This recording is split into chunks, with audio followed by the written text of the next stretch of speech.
Bueno, hoy quiero hablarte de un tema que se llama fines correctos, métodos incorrectos o medios incorrectos. Me quedó mal escrito el título. Fines correctos, medios incorrectos. Ese es el título realmente. Ahí lo escribí mal.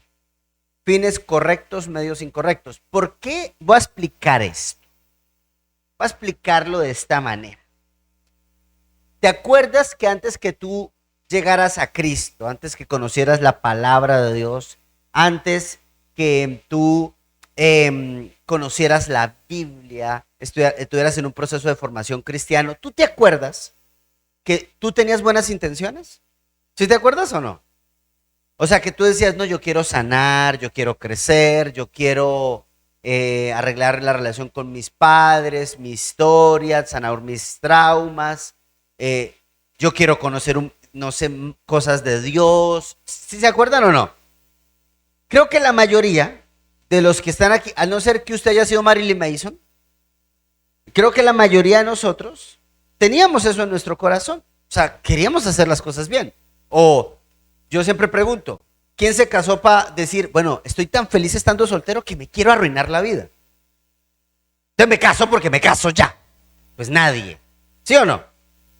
Entonces había un fin bueno, un fin es que yo amo a esa persona me ama, me quiero construir una familia, el fin es bueno, pero a veces el problema no es el fin, muchas veces el problema es el método, el medio, la forma, y la forma es la que se vuelve incorrecta, y eso nos pasa en muchos aspectos de nuestra vida.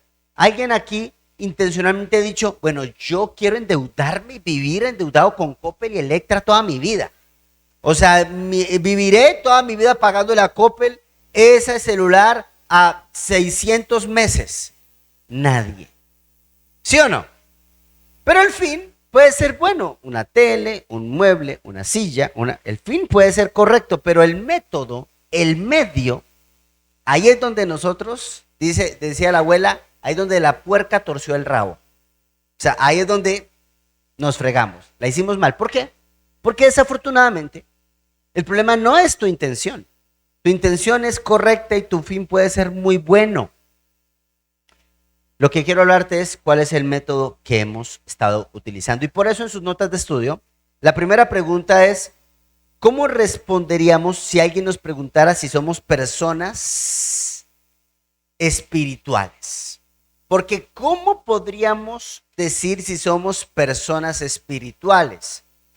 Y lo digo porque, o sea, es más, le puedo contar. ¿Quieren saber un chisme? No, un testimonio, perdón. Señor, perdona. Testimonio. Aquí se cuentan testimonios. Es que recuerda que los cristianos no tenemos ex. Los cristianos tenemos pruebas superadas por Satanás. ¿Sí o no? Lo logramos. Salimos victoriosos de la prueba del enemigo, del horno de fuego ardiente. Bueno. Caín, oye, esa risita es una risita nerviosa. Bueno, me escribe una persona este testimonio. No, de verdad me pareció muy interesante, pero creo que tiene mucho que ver con lo que vamos a hablar. Ahorita vamos a ir a las notas de estudio. Me escribe, pastor, tengo una pregunta. Dime, me gustaría que me resolviera esto. En la iglesia donde voy, me dicen que si una persona peca, el Espíritu Santo todavía sigue con esa persona. Y otros dicen que si la persona está en pecado, el Espíritu Santo se entristece y ya no está con la persona. Entonces le pregunto yo, bueno, ¿cuál es tu duda? Y me dice, la pregunta es esta, si el Espíritu Santo está con una persona que peca, a ver, la pregunta es esta, ¿el Espíritu Santo está con una persona que peca? Porque yo digo que no. O sea, ella me preguntó sabiendo su respuesta. Entonces yo ya dije, no es de esta iglesia, quiero aclarar. No, en serio, como escuchan más o menos, en este momento tenemos unos oyentes de unos, no sé, como unos 10,000 yo digo. Imagínate cuántas chats, cuántas preguntas, pero hay conversaciones que yo le voy a entrar para saber qué aprendo de esto. Escuchen. Entonces me dice, pero una hermana me dice que sí, que el Espíritu Santo sigue ahí a pesar del pecado. Entonces yo le respondo lo siguiente. ¿Tú has pecado hoy? Ese pastor sí es malo, ese méteme el dedo en la llaga. ¿Tú has pecado hoy? Y me dice con mayúsculas, no, Dios me libre. Te dije, acá se puso buena la cosa. Entonces le escribo, ¿cómo le haces? ¿Segura? ¿Hoy has amado a Dios sobre todas las cosas? Por supuesto que sí. ¿Todo el tiempo? No manches, sí. Ok. Y me escribe amén, amén y amén. O sea, no es de esta iglesia. Ya lo saben por qué. Él es mi todo, Él me salvó, murió por mí, yo vivo por Él, yo vivo para agradecerle. Entonces, agarro yo y digo, ya no voy a hablar yo, ahora que hable la Biblia. Y le pongo un versículo literal que está en Primera de Juan 1, versículos, Primera de Juan, capítulo 1, versículo del 8 al 10, que dice, si decimos que no tenemos pecado, nos engañamos a nosotros mismos y la verdad no está en nosotros. Además, si decimos que no hemos pecado, le hacemos a Dios mentiroso y su palabra no está en nosotros, dice la Biblia. Yo ya no le respondí. ¡Pum! ¿Qué le puse? La Biblia. Ay, no lo había visto desde ese punto de vista. Usted me manda un audio que no voy a poner y empieza a explicarme una cantidad de cosas y vuelvo a la misma pregunta y es, ¿has pecado hoy? ¿Sí o no? Sí. Ya entendí. Lo que pasa es que una hermana es mala y por eso. Pero ya entendí. Yo ya la juzgué. Se acabó la conversación. Y nunca más me volvió a preguntar. Y siguen los audios. Gracias a Dios. Pero a lo que voy es esto. ¿Cómo respondemos si hay espiritualidad o no? Porque creo que la gran dificultad que tenemos como creyentes es pensar que somos más espirituales porque hacemos más cosas o tenemos más métodos chidos que otros creyentes o quizás puede ser que nosotros tengamos más conocimiento espiritual o quizás tengamos un proyecto social, ayudamos a la gente menos favorecida mientras que otros no. Entonces envolvemos en la espiritualidad en una cantidad de acciones, creencias y mitos que no tienen nada que ver. Y por eso es que en sus notas de estudio usted puede escribir esto. Mencionamos que somos salvos, ahí escribe la palabra salvos, si hemos sido bautizados, si vamos a la iglesia, si leemos la Biblia, si oramos o si ofrendamos con frecuencia. Y eso, aunque son hábitos espirituales y ciertamente pues están bien, es bueno, eso no es un termómetro de espiritualidad. ¿Estamos? O sea, eso no dice si tú eres más espiritual que yo o no, no tiene nada que ver. Qué bueno que seas salvo, eso es increíble. Bien, qué bueno que eres salvo, pero yo quiero aclarar que hay personas que pueden ser salvas sin ser unas personas espirituales. Pero jamás una persona será espiritual sin ser salva. Esto parece un trabalenguas, porque el pastor siempre me enreda la cabeza. Pero él va de nuevo. ¿Una persona puede ser salva sin ser espiritual? Sí. Y ahorita le voy a explicar por qué. Porque le voy a definir qué es ser espiritual.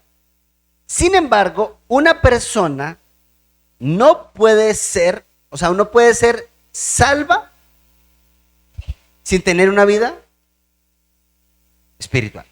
¿Va? O sea, la verdad es que podemos hablar, y ahí ustedes pueden escribir sobre lo que hemos dejado de un lado. O sea, y escribe ahí, podemos hablar que ya no nos emborrachamos, que ya no fumamos, que ya no apostamos, que ya no somos infieles a nuestro cónyuge, que ya no robamos, que ya no engañamos. Y podemos decir que entonces, porque hemos dejado ciertos patrones de comportamiento que nos lastiman y que nos dañan, entonces decimos que somos espirituales. Pero yo quiero decirle algo. La verdad es que cuando hablamos de las obras de la carne, cuando hablamos de nuestra vieja naturaleza, la vieja naturaleza puede entrenarse tan bien, que la vieja naturaleza puede dejar de robar, de fumar, de engañar, de ser adúltero, o sea, se puede entrenar tan bien que pareciese que eres espiritual, sin tener una vida espiritual, a punta de ejercer dominio sobre el cuerpo. Y entonces, qué bueno, puedo tratar de decir soy espiritual porque me volví vegano, ¿sí o no? O vegetariano, porque eso es lo que pasa. Miren, por ejemplo, con respecto a la comida. El que es vegetariano ve al carnívoro como, uff, hijo del diablo, comiéndote las vacas, asesino, comiéndote un pobre ser vivo. Eso dice el vegetariano. Pero tenga una conversación un vegetariano con un vegano. Ah, tú no te comes las vacas, pero tienes cinturón hecho de vaca. Tienes zapato hecho de vaca. ¿Me comprende? Te echas cremas hechas de células madres que vienen de una vaca. Entonces, hasta por las cremas que te echas ya. Entonces, el problema tiene que ver con que nosotros empezamos a crear toda una cantidad de mitos, de acciones, de creencias alrededor de la espiritualidad que no tienen nada que ver con la espiritualidad. Nada que ver. Y eso tenemos que hablar nosotros a profundidad. Porque no porque una persona, no importa si es cristiano o no, o se cataloga cristiano o no. O sea, cuando hablo de cristiano estoy hablando de una persona que dice que va a una iglesia y cree en Jesús, o una persona que no va a la iglesia y no cree en Jesús, y no porque una persona, porque yo digo algo, hay personas que pueden que no tengan una fe personal con Cristo, pero usted los ve y son más espirituales, hermano, que el Dalai Lama. ¿O no? Y tú los ves y caminan y se visten y tú los entras en la casa y todo es vegetales, armonía, cucarachas por todas partes, telarañas porque no, la naturaleza la cuida. Y cree que está en armonía con la naturaleza porque tiene piojos, ¿me entiende? Entonces, no tiene nada que ver, ¿me comprende? Las acciones con la espiritualidad no significa, y quiero aclarar, que una persona que tiene espiritualidad no tiene acciones. Claro que hay unas acciones, pero eso no es el termómetro. O sea, eso no es lo que mide la espiritualidad, no la podemos medir de esa manera. Y el problema con las normas humanas es que ponemos requisitos para identificar los grados de espiritualidad y fe, y eso nos pasa en el cristianismo. Porque mire, yo me puedo sentar con ustedes y, por ejemplo, si habláramos de cristianos que vienen de líneas bautistas, de líneas puritanas, de líneas reformadas, de líneas presbiterianas, de líneas apostólicas, evangélicas, metodistas, mire, cada línea tiene como unas normillas que dice que si tú haces eso, entonces eres más espiritual que el otro. Y eso no tiene nada que ver. Porque en realidad, para ser honesto, Jesucristo no tiene apellido. ¿Ok? O sea, Jesucristo no es ni cristiano, ni mormón, ni adventista, ni católico, ni metodista, ni evangelista, ni neopentecostal. Nada, no tiene apellido. Porque la espiritualidad, si uno pudiera resumirla de una forma, es esto: es tener una relación personal con Jesucristo en dos acciones: devoción, y producto de mi devoción, entonces decido servir a otros también. ¿Me hago entender? Una persona puede servir a otros sin tener devoción a Cristo, ¿sí o no? Sí. ¿Una persona puede tener devoción al Señor sin servir a otros? Sí. Sí. Pero si hablamos del contexto espiritualidad, o sea, una vida espiritual, porque, a ver, ¿quién quiere ser espiritual acá? ¿Quién no? Todos, para eso estás aquí sentado. Porque si tú no quieres ser espiritual y estás aquí sentado, estás en el lugar equivocado. La verdad. Claro que queremos ser espirituales. Ahora bien, mi espiritualidad me lleva, mi vida espiritual me lleva a tener una relación personal con la persona de Cristo. Relación, no método. Quiero aclarar, no método. Método no significa relación. Relación es relación. Y producto de esa relación, tengo entonces una vida de servicio también a otras personas, porque eso pues es un llamado y es completo. Y ese era el problema que tenía el apóstol Pablo con una iglesia llamada la iglesia de los colosenses, la iglesia de Colosa. Y por eso quiero que me acompañen a la Biblia. Vamos a estudiar un poquito las escrituras. Y yo creo que no me voy a mover de el segundo capítulo del libro de Colosenses, capítulo 2, versículo número 8. ¿Me lo llevan por favor a poner? Dice así: no permitan, dice el apóstol Pablo, que nadie los atrape con filosofías huecas, disparates elocuentes, que nacen de pensamientos humanos y de los poderes espirituales de este mundo y no de Cristo. O sea, el apóstol Pablo acá nos está hablando, usted puede ahí en el punto número 3 decir, hay algo que se llama falsos maestros. En la otra versión dice falsos maestros. Y estos falsos maestros dice que te atrapan con filosofías huecas, con disparates elocuentes. Te atrapan, que nacen del pensamiento humano o vienen de otra fuente, de poderes espirituales del mundo. O sea, hay dos fuentes que pueden tratar de envolver tu mente en creer que eres espiritual, como por ejemplo la filosofía. Que no es mala la filosofía, solamente que cuando la filosofía se desconecta de Cristo Jesús, es hueca y es vacía. Por eso es que ustedes se han dado cuenta que yo a veces soy muy incisivo en el tema de pilas, cuidado con los libros que nos leemos, hay que tener cuidado. Yo leo mucho, me encanta leer, pero hay libros que yo no voy a leer o no quiero leer, o ya me vi una referencia y dije, esto no está bien. Porque, por ejemplo, el famoso libro de cursos de milagros. Voy a poner un ejemplo, pero montones de libros hay, muy similares, montones. Y entonces, en esos famosos libros, como el famoso curso de milagros, que eso es pura y básicamente pura gnosticismo. Puro gnosticismo a su máxima expresión. Entonces, esa filosofía suena interesante porque te está diciendo que tú eres una persona buena por naturaleza y que si tú cometes errores es porque sigues en un sueño y que tienes que despertar de tu sueño. Y bueno, yo no voy a contarles el libro porque si no se ponen a leerlo. Pero básicamente yo lo que quiero decirte es que eso es lo que está diciendo el apóstol Pablo, que se utilizan pensamientos humanos con sutileza, con engaño o que vienen de poderes espirituales para enredarnos la cabeza. Y eso se llaman, él lo pone así, huecas sutilezas según las tradiciones de los hombres. Para los que están escribiendo entonces en sus notas de estudio. Entonces, esta hojita que te entregué tiene preguntas importantes, que estas sí las tienes que responder en tu casa. Y la pregunta es, ¿cómo podemos asegurarnos de no ser engañados por esas falsas creencias? Porque yo le digo algo. Mire, presten atención, en el cristianismo también nos va a pasar. ¿Cuánto tiempo estuvo un grupo fuertísimo de la iglesia creyendo en la teología de la prosperidad?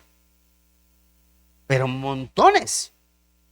Pensando entonces que si una persona era pobre, era porque no era espiritual. Mira, cualquier cantidad de justificaciones disque doctrinales para explicar que si una persona estaba en estado de pobreza o en estado de miseria, era porque no era espiritual. Y entonces toman un versículo, o sea, un texto, de todo el contexto, lo vuelven un pretexto y dicen, no, es que la Biblia dice que el Señor vino para que tengas vida y vida en abundancia. Y aunque es cierto eso, hay un concepto de abundancia mucho más amplio que solamente dinero. Pero hay otro sector del cristianismo que dice, no me vengas con eso. Porque de los ricos no es el reino de los, porque es más fácil que pase un camello por el ojo de una aguja que un rico al reino de los cielos. Entonces se va el otro que dice, no, parte de la espiritualidad es tener muchos ceros en el banco. Y pues tampoco. ¿Me van entendiendo o ya los tengo enredados? Sí, y yo espero que sí, porque yo estudiando esto casi me vuelvo loco. Lo que quiero decirte es esto. El fin correcto es, yo quiero ser más espiritual. Eso es un fin correcto. El fin correcto es decir, yo quiero sanar mi alma. Eso es un fin correcto. El fin correcto es, yo quiero tener una vida con sentido y propósito. Eso es un fin correcto. El problema es cuál es el medio, cuál es el método que has y hemos estado utilizando. Porque si yo digo, yo quiero ser más sano, pero entonces me meto a el hipnotismo para sanar mi niño interior, hipnotízame.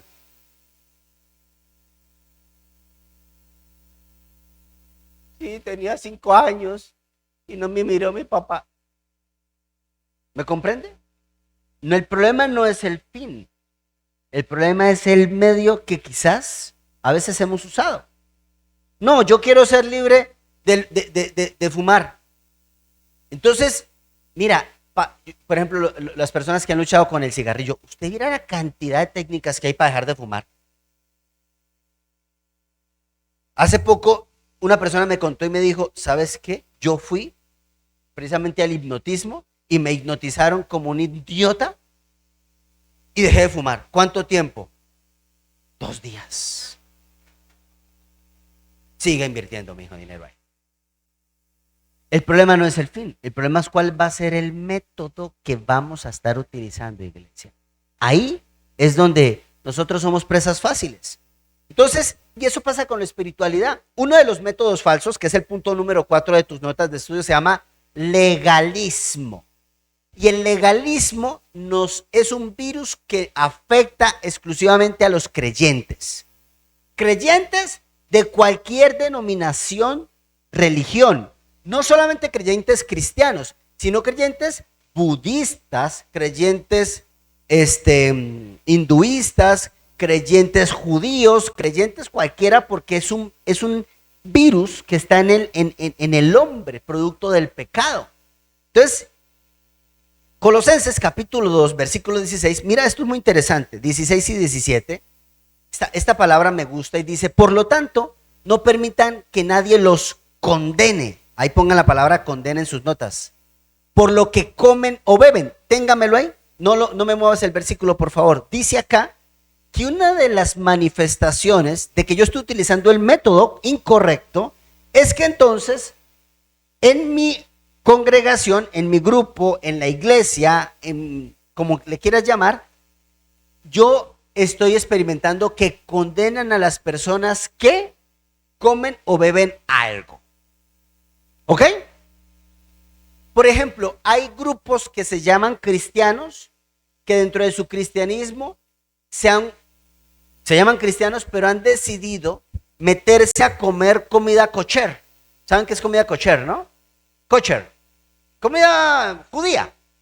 Entonces se llaman cristianos, pero entonces no pueden comer ningún tipo de cerdo. Usted ve lo que se pierde. La verdad. No manches. O sea, un chicharrón, esos tacos de chicharrón, por Dios, eso es pecado no comérselo. Pero bueno. Y los que hace Caín, ese chicharrón que hace Caín. Ahí dan, sí, le están haciendo publicidad, sí. Ah, mira, él se está haciendo publicidad solo. Sigue así, mijo. Entonces, una de las manifestaciones es que cuando hay sistemas legalistas, que piensas que porque si haces cierto método o te abstienes de ciertas cosas, eres más espiritual, se involucra la comida, que comes o que no comes, o si ayunaste, cuántos días ayunaste y cómo fue el método de tu ayuno. También dice por lo que beben o porque no celebran ciertos días santos. Entonces, por ejemplo, no, es que somos más espirituales si hacemos la procesión. O si guardamos, pues vamos a hablar en nuestro término latinoamericano. O si, por ejemplo, guardamos ¿cómo se llaman los días previos antes de la Semana Santa? Que empieza el de miércoles, la cuaresma. No es que no me la sé, lo siento. Pero la cuaresma. Entonces no, la cuaresma va porque va. En el judaísmo era, no. Eres más santo si tú guardas los 9 días de la Hanukkah y haces toda la fiesta sagradita de los 9 días de la Hanukkah. no tiene nada que ver con cristianismo o no cristianismo. Estoy hablando de lo que pasa en el corazón del hombre, iglesia.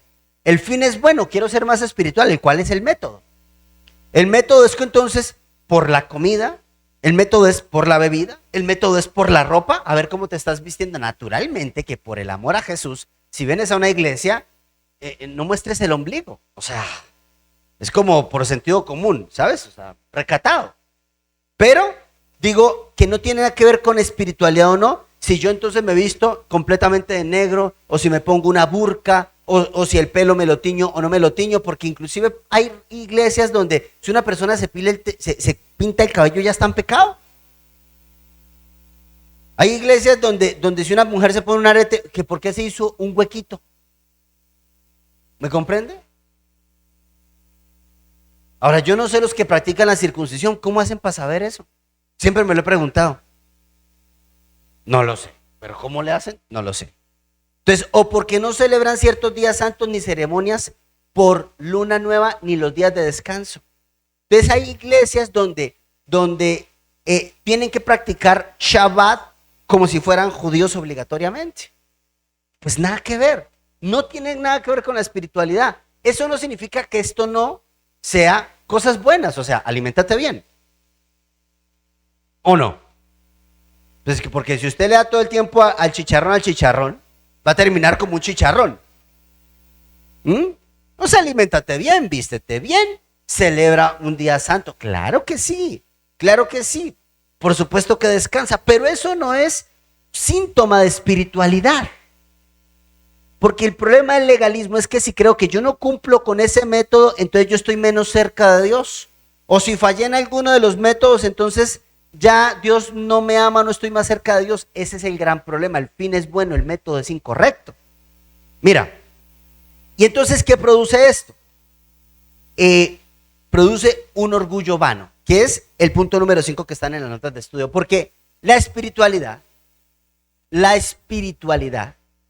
no es un momento. Escúchame bien, no es un momento. La vida espiritual es un proceso de menos a más. En forma como tú estudias la Biblia. ¿Cómo tú estudias la Biblia? ¿Tú solamente lees el Nuevo Testamento o también lees el Antiguo? ¿Lees los dos? Entonces a veces estás leyendo el Antiguo y te vas para el Nuevo, y a veces estás en el Nuevo y te vas para el Antiguo y de aquí te vas para allá. ¿Así te vas o no? Así es la vida espiritual. La vida espiritual es como esa gráfica de infinito que nos enseñaron en la escuela, ¿se acuerdan? A veces vas adelante, te regresas un poco porque tienes que mirar algunas cosas y vuelves y vas hacia adelante y vuelves y te regresas. Pero no estoy hablando en cuanto a pecado. Estoy hablando a cosas que tienes que sanar, cosas que tienes que arreglar, cosas que tienes que para ir en un proceso de crecimiento en forma circular. Le explicaba una vez a Horacio como como no sé, como lo que se engargola. El espiral que se engargola, eso, en espiral, pero hacia ascendente, en espiral ascendente. Así más o menos es. Pero ¿qué sucede cuando yo me meto en el método y puedo ser muy hábil y mi carne se puede entrenar en el método? Uy, porque en serio que hay gente que tiene una disciplina tan fuerte, pero el problema de meterse en ese método y creer que por eso soy más espiritual es que caigo en el problema número grave, que es el orgullo espiritual. Mira, no hay nada más peligroso que pensar que soy más espiritual porque tengo una iglesia más grande, o porque tengo mejores finanzas, o porque yo sí como ciertas comidas, o me visto de cierta manera, o me corto o no me corto el pelo, me lo pinto o no me lo pinto, o porque yo llegué virgen al matrimonio y otro no. ¿Me entiende? Eso no es espiritualidad. O sea, no es espiritualidad, iglesia, por el amor a Jesús.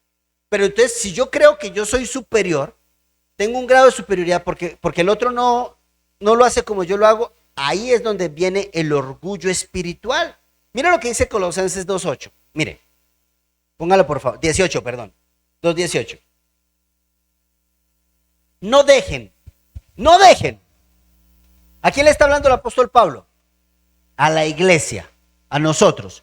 No dejen que los condenen ninguno de aquellos que insisten en una religiosa abnegación o en el culto a ángeles o que afirman haber tenido visiones sobre estas cosas porque su mente pecaminosa los ha llenado de arrogancia. Deténgalo ahí. Porque tengo que explicar este versículo a profundidad. Présteme mucha atención. Dice el apóstol Pablo, primero no dejen que los condenen.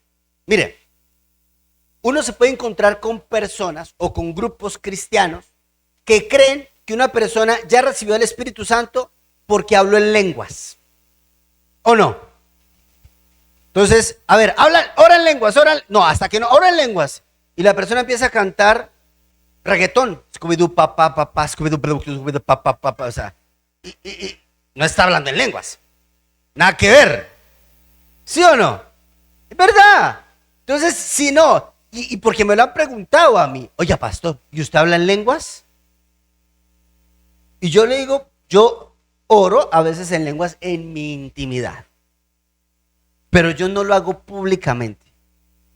Tiene que ser una cosa súper extraña así, que Dios me diga, pero a la vez tiene que haber una interpretación bíblicamente hablando para que el don de lenguas en ese momento sea ejecutado. Pero no porque una persona ole lenguas y otra no, no significa que sea más espiritual. Por eso no se dejen condenar por aquellos que insisten en una religiosa, abnegación. Y ahorita vamos a hablar acerca de un punto que se llama el ascetismo. Ahorita voy a tocarlo. Pero quiero enfocarme en este pasaje que dice, ni en el culto a los ángeles o que afirman haber tenido visiones. Ustedes han escuchado frases en la televisión, amigos, que tienen el ángel de guarda, el ángel de el amor, el ángel de la prosperidad, tu ángel que está contigo y que te leen el ángel, y todo eso tiene que ver con el ángel. Bueno, sí, desafortunadamente hay grupos, y estoy hablando de cristianos, hay personas que creen que entonces porque tienen supuestamente una relación y mandan a los ángeles y el ángel te va a proteger y tú tienes tu ángel para esto y el ángel para lo otro y el ángel, los ángeles se cayeron. Los ángeles se cayeron y en esto usted tiene que ser muy sabio, porque la Biblia es clara en cuanto a lo que dice con respecto al culto de los ángeles.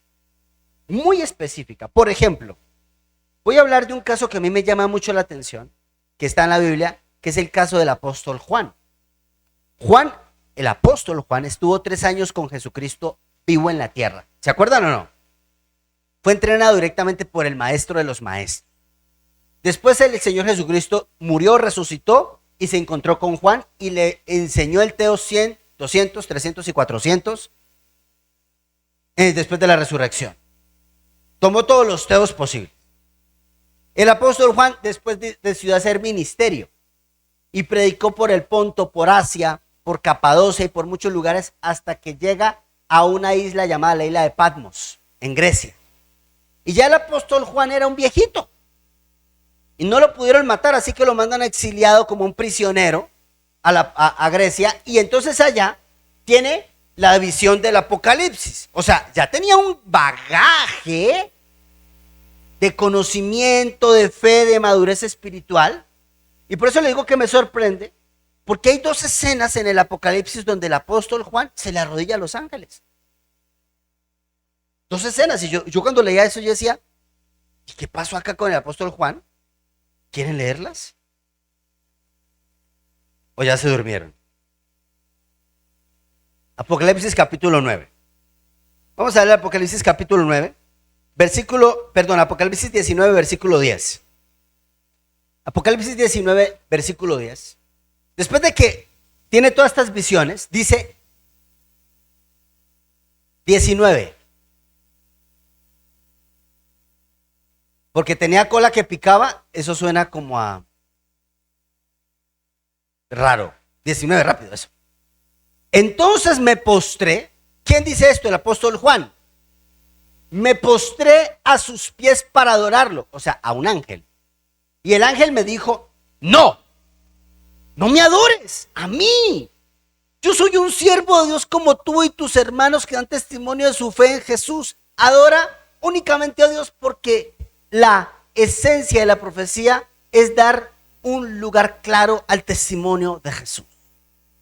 Y por eso es muy peligroso cuando una persona empieza a tener como tributo, culto.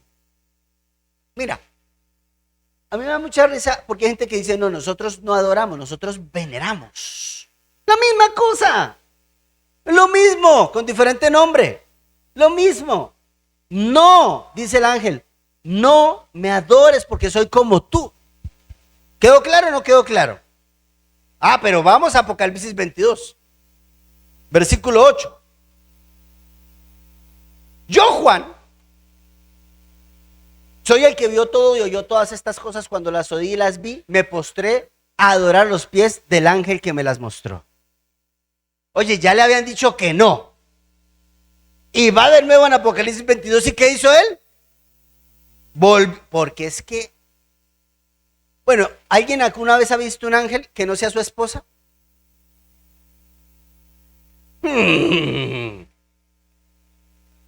Cuando se levanta. Bueno, versículo 9.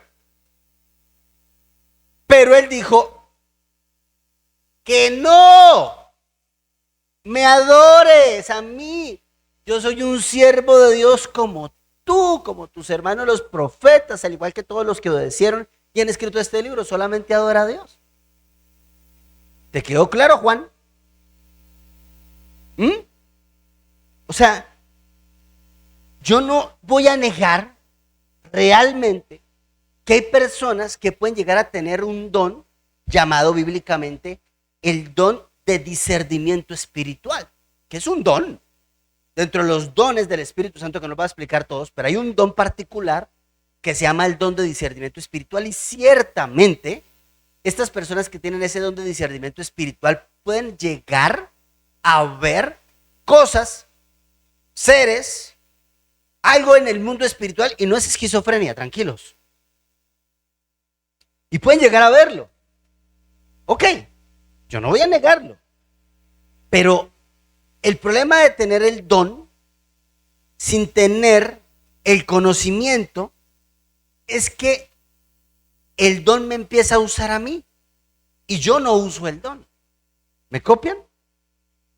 Por eso es que nosotros tenemos que tener conocimiento y por eso es que el tema, yo soy muy insistente con los grupos pequeños de estudio bíblico porque es que a mí como su pastor yo soy responsable realmente de su educación cristiana. Y yo quiero que tú tengas el conocimiento para que el don lo uses tú y no que el don te use a ti. O sea, quiero decirte esto, hay personas que tienen el don de sanidad. De verdad. Oran por una persona y ¡plin! Se sanan. Yo tengo el don para el que lo necesite de orar por los difuntos o por los que se van a morir. ¿Sí o no? ¿Dónde está Jesús? ¿Dónde está Jesús? Jesús, ¿te salió tu esposo? Ah, bueno, pero acá está. Tu tío estaba moribundo. ¿Cuánto tiempo tenía tu tío padeciendo? No, pero en la cama. ¿Cuánto tiempo duró en la cama? Un mes. ¿Cuánto tiempo le diagnosticaron de vida después de que lo mandaron a la casa? 2 días. Y duró un mes. Yo lo vi, eso era doloroso. Y Cintia con su esposo me dijeron, por favor, pastor, venga a orar por el que está como en las últimas. Y yo oré por el hombre. ¿Y a qué hora murió él? Como a las 2 de la mañana del otro día, ¿no? Algo así. A las 2 de la mañana. Entonces, cuando él quiere que ore por usted por sanidad, me avisa. ¿Bien? Cuando quiera, yo oro por su sanidad. No, pastor, que me duele una uña. Venga, oramos por su uña. No es cierto, pero bueno, son dones. Hay dones de sanidad. Bueno, ya, es chiste. Pero hay dones de sanidad. Y lo que quiero decirte es que el don, si yo no tengo el conocimiento, el don me puede utilizar a mí. Entonces, vaya donde su tía, que es la que hace limpias. Entonces siempre hay una tía bruja en la familia. La tía que pasa el huevo y la ramita y se convierte en la tía bruja. Sabrina le dicen a la tía.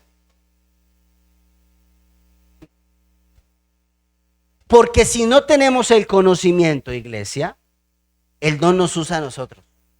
¿Va? Y Y eso es lo que le pasaba al apóstol Juan. El apóstol Juan tenía el don de discernimiento espiritual. Él podía ver cosas, como el apóstol Pablo, desde el mundo espiritual. Y ahí el ángel le tuvo que decir, no me adores a mí.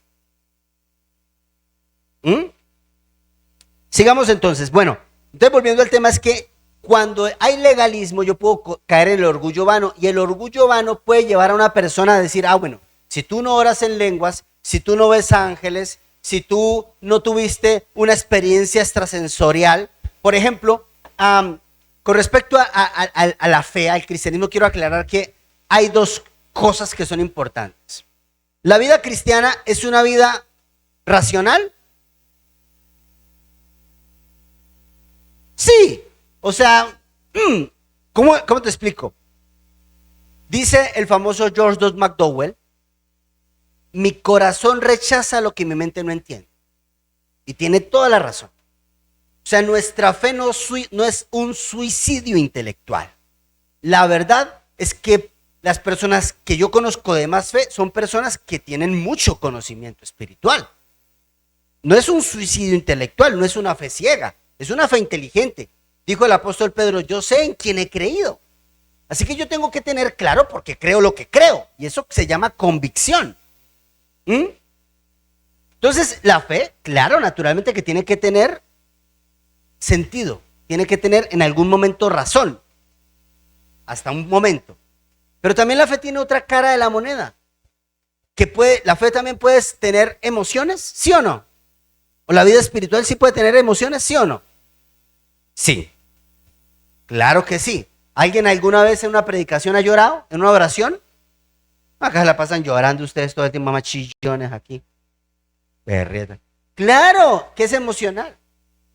Pero escúcheme bien. El problema de no tener equilibrada la balanza es que entonces hay iglesias donde si ese domingo no se lloró, hoy no había unción. Hoy no sentí nada. No me hizo sentir. Sí. Y es que es cierto. El problema de no tener claro lo que estamos hablando con respecto a la vida espiritual es que hay personas que empiezan a inclinar a la balanza a las emociones. Y el día que no llore, no cante, no tenga euforia, no bote mocos y eso, ese día, dice, en esa iglesia se fue la unción. Se fue el espíritu. Esa es una cosa. Pero también está el otro lado de los otros grupos de creyentes donde dicen, no, las emociones cero. No voy a nombrar grupos específicos, pero los hay. No, emociones prohibidas. Acá todo es doctrina. Todo es conocimiento. Acá no hay lugar a emociones. Acá no hay manifestaciones. Acá nadie llora, nadie canta. Todo el mundo viene estrictamente, estudia la palabra, sabe etimología, escatología, sabe apologética, bla, bla, bla, bla, bla. Entonces se vuelven al lado racional, tan hiperracional, que sueltan un lado, el otro lado. ¿Me copian? El hecho está en que la vida espiritual es como un péndulo, si pudiera explicarlo de alguna forma, como un péndulo. Un día estarás aquí y acá Dios tocará el corazón, sanará cosas, pero un día tendrás que tener un poco de conocimiento y tendrás que ir aquí y aquí, y como un péndulo, pero que nunca se detiene, nunca se queda estático en un solo punto. En eso consiste. Espero hacerme entender. Entonces, mire lo que dice Colosenses 2:20. Con respecto a los malos métodos para tener un fin correcto. Esto es otro método. Ustedes han muerto en Cristo, dice el apóstol Pablo a Colosa. Ustedes han muerto con Cristo. Y Él los ha rescatado de los poderes espirituales de este mundo. A ver, recuerden esto. Yo recibí a Cristo, ¿y qué hizo Cristo por mí? Me rescató de los poderes espirituales de este mundo. Bien, entonces, ¿por qué siguen cumpliendo las reglas del mundo tales como? Sigamos, versículo 21. No toques esto. No pruebes eso. No te acerques a aquello. Téngalo ahí, tenga ahí el versículo. Escuche. El ascetismo, que es una creencia doctrinal, decía que si las personas hacían estas tres cosas eran más espirituales. Por ejemplo, hubo un grupo antiguo, los que vamos a ir a Tierra Santa el próximo año, van a ver las cuevas de los esenios, los lugares donde ellos vivían. Los esenios eran personas que se declaraban en abstinencia total. O sea, ellos, por ejemplo, hacían votos de castidad. Completamente. La castidad no nació en el catolicismo, realmente. Eso es muy antiguo. No toques esto, no prueba aquello, no te acerques a aquello. Entonces, ellos medían la espiritualidad porque la persona no tenía relaciones sexuales, porque la persona solamente comía como Juan el Bautista. ¿Se acuerdan qué comía Juan el Bautista? Miel y langostas, pero no langostas de Vallarta. O sea, chapulines y dátiles. Esas eran la miel y las langostas, en la traducción. Chapulines. Entonces, esa era su nutrición, su método alimenticio, pero porque él venía de los esenios. Pero eso no significaba que era más espiritual. Porque a mí lo que me encanta de las escrituras es que, a ver, yo le hago una pregunta. ¿Abraham era un hombre espiritual? ¿Sí o no? ¿Sí? Claro que sí. Por supuesto que era un hombre espiritual. A ver, yo le hago otra pregunta. ¿Isaías era un hombre espiritual? Claro que sí. Elías, Eliseo, David, escribió la mayoría de salmos. Y todos esos locos eran completamente diferentes. Moisés, olvídate. Todos eran diferentes. Todos comían cosas diferentes, vivían de lugares diferentes. Abraham venía de Babilonia, Moisés salió de Egipto, David mató un gigante y le gustó a la vecina. Qué loco este. ¿Sí me entiende? Pero eso no significaba que eran más o menos espirituales, porque la espiritualidad es una relación con la persona de Cristo y producto de esa relación yo entonces sirvo a los demás. ¿Todos ellos sirvieron? ¿Entonces tuvieron una relación? Sí. Y unos fueron más acertados y otros menos acertados. Entonces el ascetismo nos ha metido a nosotros en la creencia en que necesitamos no tocar, no probar, no acercarnos. Entonces hay iglesias donde le prohíben a los muchachos ver películas que no sean cristianas. Y yo digo una cosa, mire, yo amo la música cristiana. Pero señores, Luis Miguel, hay que aceptarlo, ¿sí o no? Ay, claro que sí. Gracias a veces como canta de bueno, hermano. Shakira. ¿Quién dijo Shakira? Apártate de mí, Satanás. No, o sea, y claro que no necesariamente, entonces yo todo el tiempo, música cristiana, porque si escucho otra música, entonces me voy a condenar o me voy a... No, uno tiene, dice el apóstol Pablo, todo me es lícito, pero no todo me conviene. O sea, yo tengo que definir qué voy a comer, qué no voy a comer, qué voy a probar, qué no voy a probar, qué voy a escuchar, qué no voy a... Pero no me lo tiene que imponer una organización, una iglesia o un grupo. Eso no es correcto. Eso viene de una relación personal con el Señor. Y realmente llega un momento, mire, yo recuerdo que cuando yo tenía como unos 17 años que yo recibí a Cristo, mis discípulos que me conocen, a mí me gusta bailar. ¿Sí o no? Parezco un trompo loco. A mí me gusta bailar. Y es que es cierto, o sea, culturalmente uno de colombiano tiene que saber bailar. Porque si tú no sabes bailar en Colombia es como, no sé, como que como que no te invitan, no perteneces. Tienes que saber bailar. Bueno, entonces, pero yo recuerdo que tendría como unos 17, 18 años y me fui a un antro, ya siendo cristiano. Y llegué al antro y ese día todo cambió. Algo me pasó, pero yo sentía como una voz que me decía, este no es tu lugar, este no es tu lugar. Una incomodidad, pero es que yo quiero bailar, que este no es tu lugar. Pero Señor, yo quiero bailar, este no es tu lugar.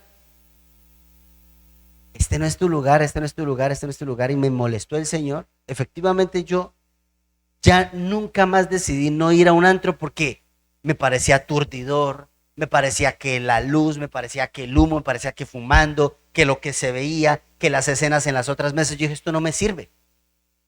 Pero a mí no me lo impuso una iglesia. producto de mi relación, el Señor empieza a redarguir mi espíritu. Vamos agarrando la onda. Por eso, vamos a ir al versículo 23, por favor. Bueno, 22 y 23. Vamos subiendo los músicos porque Dios mío, se me va el tiempo. 22 y 23, por favor. Gracias. Esas reglas son simplemente enseñanzas humanas acerca de cosas que se deterioran con el uso. Next. Podrían, miren lo que dice el apóstol Pablo, qué sabiduría este señor. Podrían parecer sabias porque exigen una gran devoción, una religiosa abnegación, una severa disciplina corporal. Pero una persona no le ofrece ninguna ayuda para vencer sus malos deseos, porque yo le digo una cosa, usted puede dejar de pecar, puede dejar de ir al antro, puede dejar de ver eso, puede dejar lo que usted quiera. Pero acá adentro, los pensamientos que uno tiene cuando se va a dormir, antes de dormir, lo que pasa acá es otro paquete.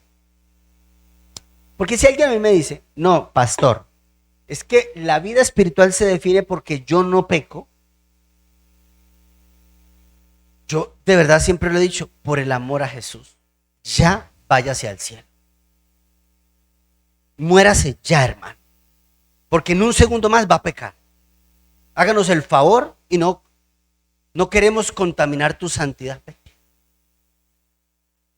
No, es cierto, parece sabio porque exige una gran devoción. Y ciertamente no es que esté mal, pero eso no es un sinónimo de, no es un termómetro de, iglesia. Quiero que esto lo interioricemos, porque no quiero que te sientas la carga, por ejemplo, hacemos un devocional todas las mañanas. ¿Estamos o no estamos? Claro. Y hay personas que yo sé que ponen el audio y están haciendo roncocional. Se arrullan con la voz de Rafa. Se arrullan con Manuel cuando da media hora de discurso. Se arrullan. Está bueno. Está bien. Bueno. ¿Qué pasó? No, está bien. Estamos hablando acá en familia. ¿No estamos en familia? ¿Sí o no, Manuelito? Usted, que yo lo amo, Manuelito. Bueno. Claro. Pero yo le digo una cosa. ¿Y ese día no hiciste devocional? ¿No eres más? ¿No hiciste devocional? No. Fuiste menos espiritual. Lo único que importa es que no sueltes tu relación con el Señor. Y que en un momento determinado tú vayas a su presencia y le digas, estoy aquí, Señor, y la verdad ni siquiera quiero hacer devocional, no quiero orar, pero no quiero soltar mi relación. Tengo un profundo deseo, una devoción por ti, Señor. Él entiende. Porque Él sabe lo que es ser una madre cabeza de familia.